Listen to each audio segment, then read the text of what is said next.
Hey guys, welcome back to my YouTube channel. ಹೇಗಿದ್ದೀರಾ ಎಲ್ಲರೂ? ಚೆನ್ನಾಗಿದ್ದೀರಾ ಅಂತ ಭಾವಿಸ್ತೀನಿ. ನಾನಿವತ್ತು ನಿಮಗೆ ಅಕ್ಕಿ ರೊಟ್ಟಿ ಜೊತೆಗೆ ಬೆಂಡೆಕಾಯಿ ಪಲ್ಯ ಹೇಗೆ ಮಾಡೋದು ಅಂತ ನಿಮಗೆ ತೋರಿಸ್ಕೊಡ್ತೀನಿ. ಬನ್ನಿ. ಫಸ್ಟು ಬೆಂಡೆಕಾಯಿನ ಈ ಥರ ಒಂದ್ಸರಿ ಮುರಿದು ನೋಡಿ, ಅವಾಗ ಗೊತ್ತಾಗುತ್ತೆ ನಿಮಗೆ ಬಲ್ತಿದೆಯೋ ಎಳೆಯೋದು ಅಂತ. ಹಾಗೆ ಒಂದೆರಡು ಟೊಮೊಟೊ, ಒಂದೆರಡು ಈರುಳ್ಳಿ, ಬೆಳ್ಳುಳ್ಳಿ, ಕಾಯಿ ತುರಿ, ಒಗ್ಗರಣೆಗೆ ಸಾಸಿವೆ, ಜೀರಿಗೆ, ಕರ್ಬೇವಿನ ಸೊಪ್ಪು, ಸ್ವಲ್ಪ ಹುಣಸೆಹಣ್ಣು ತೊಗೊಂಡಿದ್ದೀನಿ. ಇದು ಮಸಾಲೆ ರುಬ್ಬಕ್ಕೆ ರೆಡಿ ಮಾಡ್ಕೊಂಡಿರೋದು. ಆಮೇಲೆ ಸ್ವಲ್ಪ ಅಚ್ಕಾರದ ಪುಡಿ, ಸಾಂಬಾರು ಪೌಡರು, ಸ್ವಲ್ಪ ಅರಿಶಿನ ತೊಗೊಂಡಿದ್ದೀನಿ.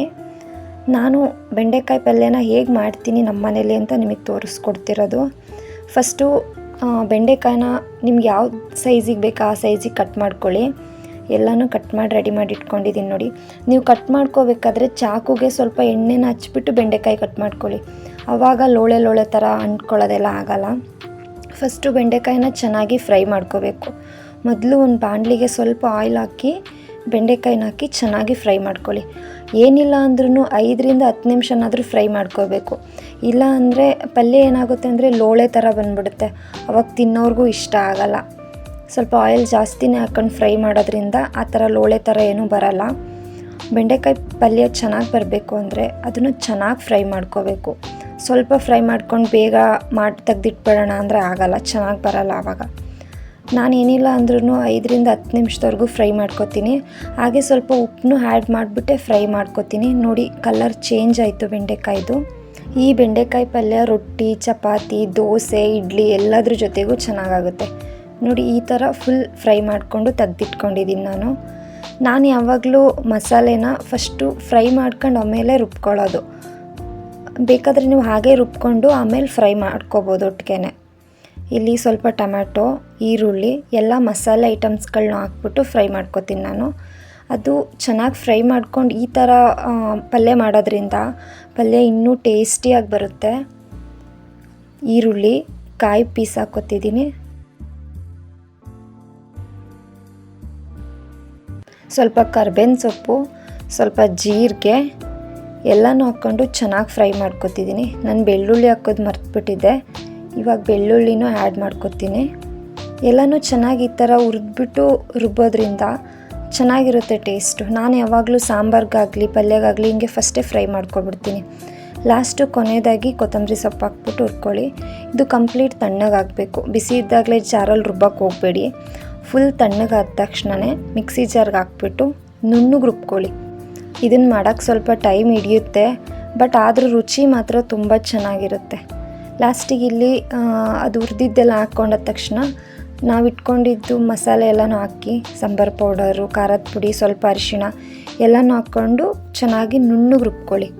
ನೋಡಿ, ಈ ಥರ ರುಬ್ಕೊಂಡ್ರೆ ಸಾಕು, ಚೆನ್ನಾಗಿದೆ.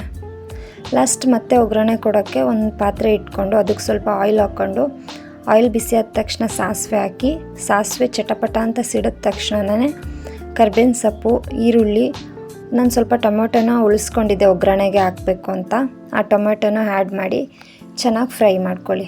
ಇದೇ ಥರ ಒಳ್ಳೊಳ್ಳೆ ರೆಸಿಪೀಸ್ನ ನನ್ನ ಚಾನಲಲ್ಲಿ ಹಾಕ್ತಿರ್ತೀನಿ. ಪ್ಲೀಸ್ ಇನ್ನೂ ನನ್ನ ಚಾನಲ್ನ ಯಾರೆಲ್ಲ ಸಬ್ಸ್ಕ್ರೈಬ್ ಮಾಡಿಲ್ಲ ಹೋಗಿ ಸಬ್ಸ್ಕ್ರೈಬ್ ಮಾಡ್ಕೊಳ್ಳಿ.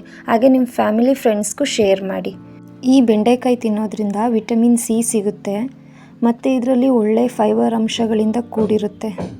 ನೆಕ್ಸ್ಟು ಇದು ಚೆನ್ನಾಗಿ ಫ್ರೈ ಆದಮೇಲೆ ಇದಕ್ಕೆ ಟೊಮೊಟೊ ಆ್ಯಡ್ ಮಾಡ್ಕೊತೀನಿ. ನೀವು ಟೊಮೊಟೊನ ಬೇಕು ಅಂದರೆ ಆ್ಯಡ್ ಮಾಡ್ಕೋಬೋದು, ಇಲ್ಲ ಅಂದರೆ ಅಲ್ಲೇ ಮಸಾಲೆ ರುಬ್ಬಕ್ಕೆ ಹಾಕಿದ್ರಲ್ಲ ಅದೇ ಸಾಕು ಅನ್ನೋದಾದರೆ ಏನು ಬೇಡ. ನಾನಿಲ್ಲಿಗೆ ಅರ್ಧ ಟೊಮೊಟೊ ಆ್ಯಡ್ ಮಾಡ್ಕೊಳ್ತಿದ್ದೆ.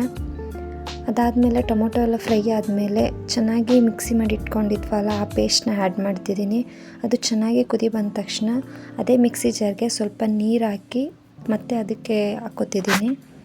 ಅದೆಲ್ಲ ಚೆನ್ನಾಗಿ ಕುದಿ ಬಂದ ತಕ್ಷಣವೇ ಸ್ವಲ್ಪ ಉಪ್ಪು ಹಾಕ್ಕೊತೀನಿ. ಉಪ್ಪು ಹಾಕ್ಕೊಂಡು ಆವಾಗಲೇ ಹುರಿದಿಟ್ಕೊಂಡಿದ್ನಲ್ಲ ಬೆಂಡೆಕಾಯಿ ಅದನ್ನು ಆ್ಯಡ್ ಮಾಡ್ತಿದ್ದೀನಿ. ಇದನ್ನ ಚೆನ್ನಾಗಿ ಆ್ಯಡ್ ಮಾಡಿ ಮಿಕ್ಸ್ ಮಾಡಿ ಚೆನ್ನಾಗಿ ಕುದಿ ಬರಬೇಕು. ಇದು ಚೆನ್ನಾಗೆಲ್ಲ ಕುದಿ ಬಂದಮೇಲೆ ಹುಣಸೆಹಣ್ಣು ಇದೆಯಲ್ಲ ಅದನ್ನು ಆ್ಯಡ್ ಮಾಡ್ತಿದ್ದೀನಿ. ಎಲ್ಲ ಚೆನ್ನಾಗಿ ಕುದಿ ಬಂದ ತಕ್ಷಣ ಲಾಸ್ಟಲ್ಲಿ ಕೊತ್ತಂಬರಿ ಸೊಪ್ಪನ್ನ ಆ್ಯಡ್ ಮಾಡ್ತೀನಿ. ಟೇಸ್ಟ್ ಮಾತ್ರ ತುಂಬ ಅಂದರೆ ತುಂಬ ಚೆನ್ನಾಗಿರುತ್ತೆ. ನೀವು ಒಂದ್ಸರಿ ನಿಮ್ಮ ಮನೇಲೂ ಟ್ರೈ ಮಾಡಿ, ತುಂಬ ಚೆನ್ನಾಗಿ ಬರುತ್ತೆ ಮಾತ್ರ. ನಾನಿವತ್ತು ಈ ಬೆಂಡೆಕಾಯಿ ಪಲ್ಯದ ಜೊತೆಗೆ ರೊಟ್ಟಿ ಮಾಡ್ಕೊತಿದ್ದೆ. ಅಕ್ಕಿ ರೊಟ್ಟಿ ಮಾಡ್ಕೊತಿದ್ದೀನಿ. ನಮ್ಮ ಮಲೆನಾಡು ಸೈಡ್ ಅಕ್ಕಿ ರೊಟ್ಟಿನೇ ಫೇಮಸ್ ಅಲ್ವಾ. ಅಕ್ಕಿ ರೊಟ್ಟಿ ಜೊತೆಗೆ ಬೆಂಡೆಕಾಯಿ ಪಲ್ಯ. ಈ ವಿಡಿಯೋ ಇಷ್ಟ ಆಗಿದರೆ ಪ್ಲೀಸ್ ಒಂದು ಲೈಕ್ ಮಾಡಿ. ಹಾಗೆ ಇನ್ನೂ ಯಾರೆಲ್ಲ ನಮ್ಮ ಚಾನಲ್ನ ಸಬ್ಸ್ಕ್ರೈಬ್ ಮಾಡಿಲ್ಲ ಪ್ಲೀಸ್ ಹೋಗಿ ಸಬ್ಸ್ಕ್ರೈಬ್ ಮಾಡಿ. Thank you.